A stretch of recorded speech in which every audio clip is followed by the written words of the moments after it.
சேலத்தில் கழிவுநீர் வாய்க்கால் வசதி ஏற்படுத்தாமல் சாலை அமைக்க அதிகாரிகளுடன் பொதுமக்கள் வாக்குவாதத்தில் ஈடுபட்ட சம்பவம் பரபரப்பை ஏற்படுத்தியுள்ளது. சேலம் மாநகராட்சிக்குட்பட்ட புதூர் கல்லாங்குத்தூர் பகுதியில் சாலைகள் சேதமடைந்தும் கழிவுநீர் வாய்க்கால்கள் தூர்ந்தும் போயிருந்ததால் பொதுமக்கள் கடும் சிரமங்களுக்கு ஆளாகி வந்தனர். இந்த நிலையில் கரடு முரடான சாலையில் நடந்து சென்ற மூதாட்டி ஒருவர் கால் இடறி கீழே விழுந்தார். இதனால் அவருக்கு கையில் எலும்பு முறிவு ஏற்பட்டு மருத்துவமனையில் சேர்க்கப்பட்டார். இது தொடர்பான சிசிடிவி பதிவுகள் வெளியானது. இதனைத் தொடர்ந்து சம்பவ இடத்திற்கு வந்த மாநகராட்சி அதிகாரிகள் சாலைகளை சீரமைப்பதற்கான நடவடிக்கைகளை மேற்கொண்டனர்.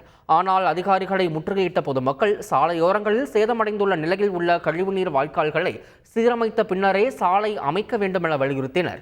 ஆனால் சாலை அமைத்ததும் கழிவுநீர் வாய்க்கால்களை அமைப்பதற்கான அதிகாரிகள் தெரிவித்தனர்.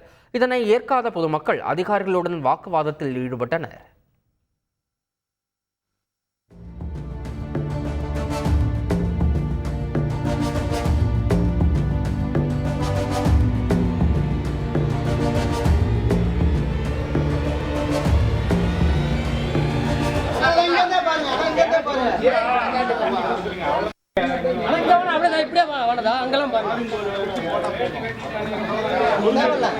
இதெல்லாம் இங்க இருந்து அடிச்சு இதான் மெயின் பிக்சர்.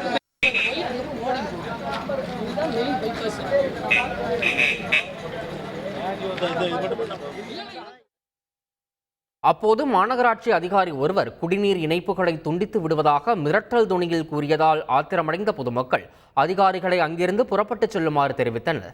சாலை அமைத்துவிட்டு கழிவுநீர் வாய்க்கால் அமைத்தால் மீண்டும் சாலை சேதமடைய வாய்ப்புள்ளதாக பொதுமக்கள் தெரிவித்தனர். மேலும் அதிகாரிகள் சிலர் மிரட்டும் துணியில் பேசுவதாகவும் அவர்கள் தெரிவித்தனர். விழுப்புரம் மாவட்டம் வானூர் அருகே முறைகேடாக நிலம் விற்பனை செய்யப்பட்டதாக கூறிய வானூர் எம்எல்ஏவின் குற்றச்சாட்டுக்கு நிலம் விற்பனை நிறுவனம் மறுப்பு தெரிவித்துள்ளது. வானூரை அடுத்த புளிச்சப்பள்ளம் கிராமத்தில் ஒரு தனியார் நிறுவனம் அரசு அனுமதியின்றி முறைகேடாக நிலம் விற்பனை செய்வதாக வானூர் எம்எல்ஏ சக்கரபாணி குற்றம் சாட்டினார்.